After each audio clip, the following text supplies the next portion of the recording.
membawa Kristus kepada bangsa-bangsa, dan bangsa-bangsa kepada gereja Tuhan. Renungan Harian dari Lutheran Hour Malaysia.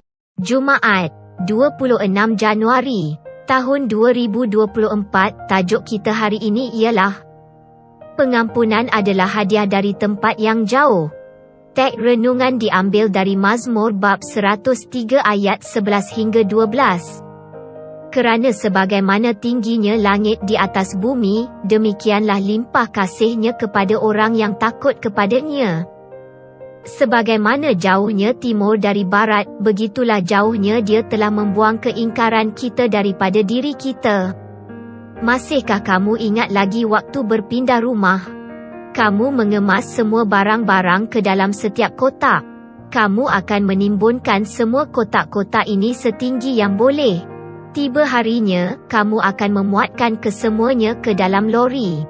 Apabila semua telah dimuatkan, kamu akan memeriksa rumah sekali lagi untuk memastikan semua kotak telah dimuatkan ke atas lori dan tiada barang ketinggalan di belakang.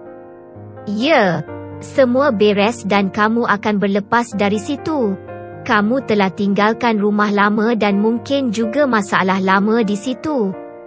Biarlah masalah ini ditinggalkan di sini sementara kamu pergi ke tempat yang baru.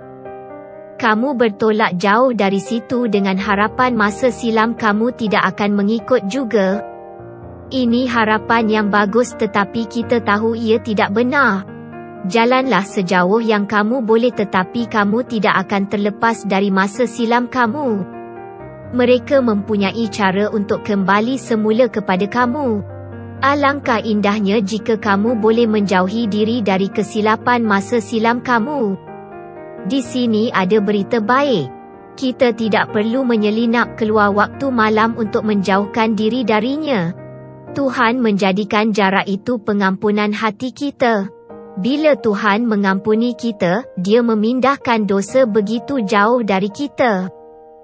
Tuhan telah menghapuskan dosa kita dari seluruh dunia lebih dari 2000 tahun yang lalu. Sebaliknya, Dia memindahkan dosa kita supaya kita tidak perlu melarikan diri darinya. Tuhan telah memindahkan dosa kita semasa kita masih berada di tempat yang sama. Tuhan telah meletakkan dosa seluruh dunia ke atas anak-Nya. Cuba bayangkan betapa berat dan saiz untuk menggerakkan dosa tersebut. Apabila kita mengemaskan semua barang-barang, cuba fikirkan tentang beban yang Yesus pikul ke atas dirinya dalam perjalanannya menuju ke kayu salib. Segala dosa dunia, segala kejahatan dan kemarahan telah ditimpakan ke atasnya. Tiada kotak, tiada peti besi, tiada lori boleh memuatkan kesemua ini tetapi anak Tuhan memikul beban kita dan meletakkan beban ini ke atas bahunya dan memikulnya ke kayu salib. Setelah memindahkan dosa-dosa dunia ke atas kayu salib, Tuhan memastikan bahawa dosa-dosa itu tidak akan kembali menghantui kita. Sekali lagi, ia bagaikan cara pemindahan kita. Bila kamu pindah, kamu akan bergerak dari situ. Kamu tidak akan meninggalkan satu atau dua kotak dengan pemilik rumah baru dan memberitahu mereka kamu akan kembali suatu hari nanti untuk mendapatkan kotak kamu kembali. Kamu pindah dan tamatlah pemindahan kamu di sini. Apabila Tuhan memindahkan dosa-dosa kita ke atas kayu salib, ia telah selesai. Kita tidak perlu risau bahawa Dia telah menyimpan satu atau dua kotak mengandungi dosa terburuk kita, mengancam membongkarnya kepada kita pada saat yang paling tidak baik. Tidak. Mazmur 103 memberitahu kita, Dia tidak memperlakukan kita berdasarkan dosa kita dan tidak menghukum kita setimpal dengan kesalahan kita. Tuhan telah mengunci dosa kita pada kematian Yesus. Mereka jauh dari kita sekarang seperti timur dari barat. Di atas kayu salib tiada gudang dosa ditanda dengan kemas untuk dikembalikan kepada kita. Tidak. Dosa itu tidak mempunyai label alamat untuk dipulangkan kepada pemiliknya. Tuduhan terhadap kita telah dipakukan pada kayu salib tanpa peluang pergerakan lagi. Jadi, Kita tidak perlu mengambil tahu tentang pergerakannya yang tidak mempunyai alamat penerima. Tidak, Tuhan telah membereskan kesemua ini.